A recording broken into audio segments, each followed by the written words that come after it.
What happened in Monte Carlo happened, and what happened in Barcelona happened, and what happened in Madrid happened. And here we are. We are in Rome. We are in Rome.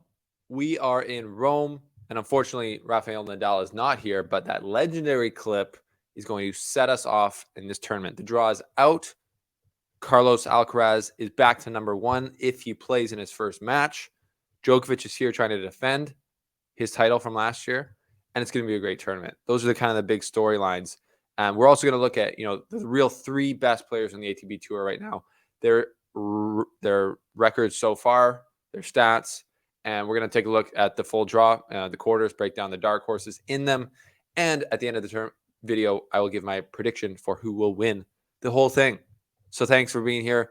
We're in Rome, as we said, and let's get rolling. It's going to be a great tournament.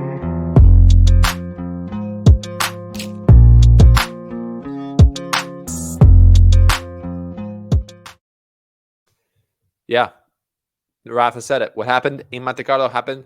What happened in Barcelona happened. What happened in Madrid happened. And here we are. We are in Rome. How's that? He speaks so fast. I don't know how he does it. It's beautiful.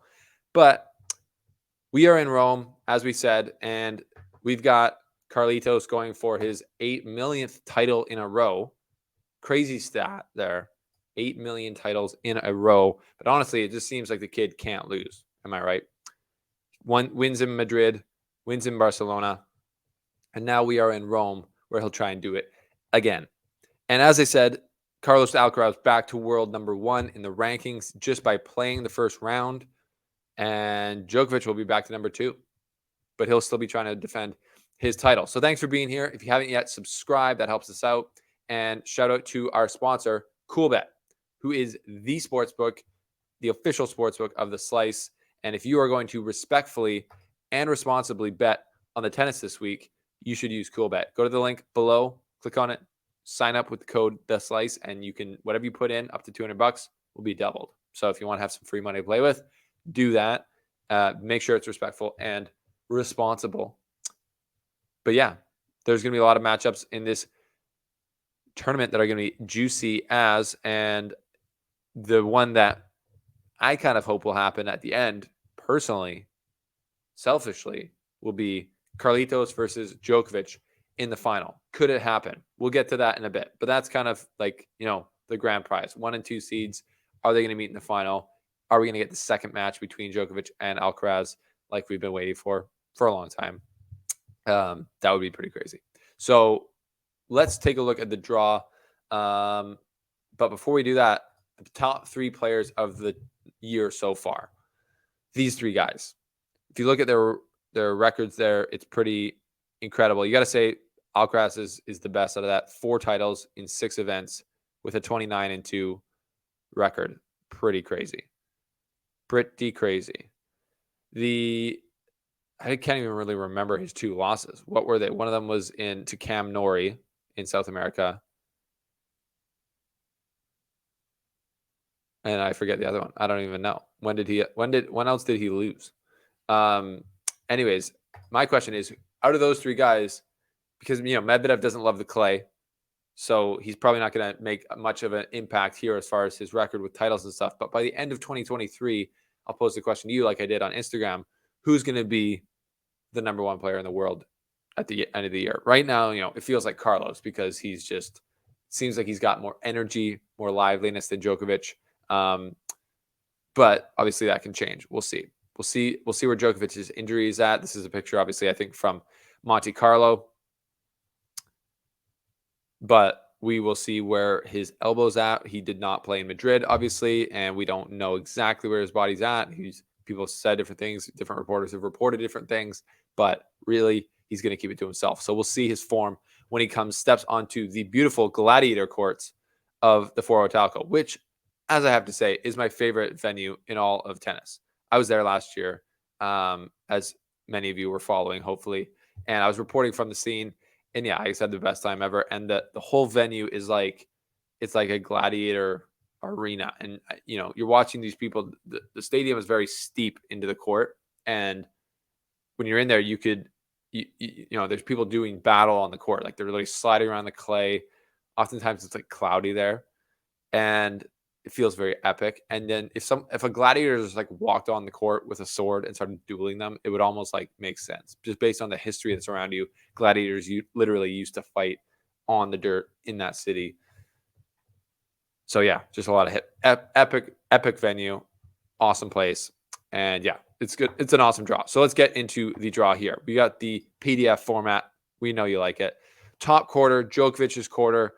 He's got Holger Rune, the number 7 seed, in the quarter with him. So that would be great if they played in the quarterfinals. That'd be a great rematch from the Paris finals where Holger Rune did the impossible, one of the most crazy runs we've ever seen at a Masters 1000. But Djokovic has got a tough start potentially. He's going to either play in his first match Luca Van Asch, the 18-year-old from France, who's pushed him very hard in their last match in Banja Luka, or Thomas Martin Echeverry, who's had a great year as well. I think making 2 ATP 250 finals.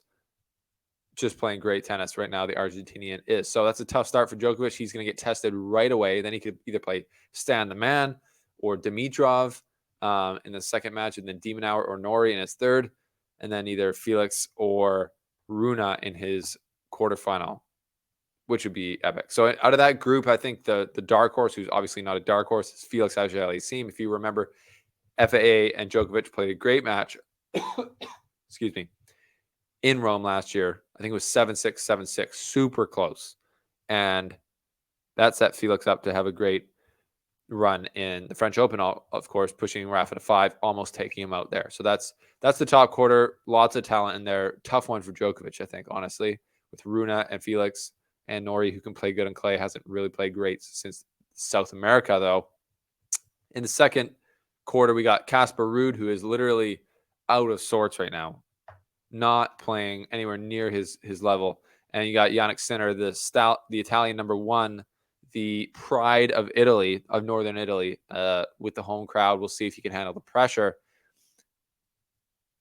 Jam-packed full of talent, like every quarter is. My guy to watch is Tommy Paul, not just because we were friends. His coach is a friend of the show, Brad Stein, but because he went to the Challenger and made the final, although he threw a bit of a lemon in the final.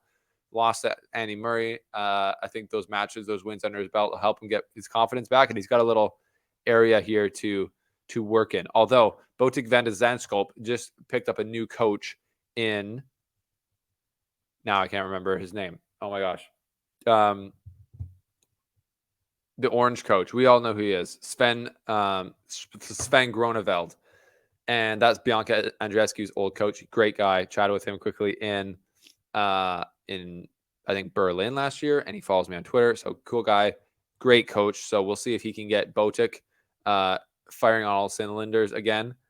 And then I think Sinner's got a good opportunity as well to sneak up this side of the draw. Could play Griekspoor, Hachanov or Sarandolo. He's got to be the favorite out of this quarter, I think, because of the form that Ruud is in. So good opportunity for Sinner to make the semifinals, potentially play Djokovic in the semifinals.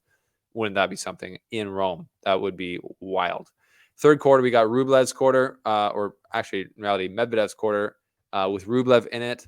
We got Zverev in it. Wow, wouldn't that be the case? Zverev versus Medvedev in the round of 16 to rekindle their fire from Monte Carlo, as you would say. That would be special. That'd be big time. I think Fritz is looking dangerous out of that quarter, of course, as the 9 seed. He's actually played pretty good on the clay, but we'll see. Bit of a more wide open quarter there, you got to think. Then in the final quarter, we got Tsitsipas. Or in Alcaraz's quarter, we got Tsitsipas and Alcaraz in the same quarter. Maybe playing in the quarterfinals instead of the final would give Tsitsipas a bit more confidence when they play, but obviously Alcaraz has had his number. Doesn't let Tsitsipas have anything in those matches, and Tsitsipas can't find a way to get past the line against young Carlitos. So we'll see. Historically, for the last 4 or 5 years, Stefanos has been one of the top favorites going into Roland Garros each year.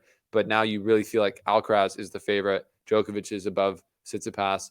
And even Nadal, if he hobbles into the French Open, would be above Tsitsipas now. So it can't feel good for Tsitsipas to feel like he's losing ground, an opportunity to Alcaraz to win his first major. But we'll see if he can. He might get another crack at it if they both win 3 matches to get to the quarterfinals. In this draw, I'm looking at Musetti. I feel like Musetti might find his magic in Roma. You got it. It's the Italian crowd. He's an emotional player. He plays on emotions. And the Italians will give him emotions. We know that. So that's the draw, people. Predictions. My prediction, the temptation is to not pick Carlos because he's won 2 titles in a row, and you think he can't keep winning. But he could. He obviously could. And he's really my pick to win. I do think, and I do hope, but I kind of also think that we're going to see a Djokovic Alcaraz final. Wouldn't that be something? It'd be their second match. It'd be in Rome. Great surface. I hope Djokovic is fully recovered, rested. His elbow's fine. We'll see.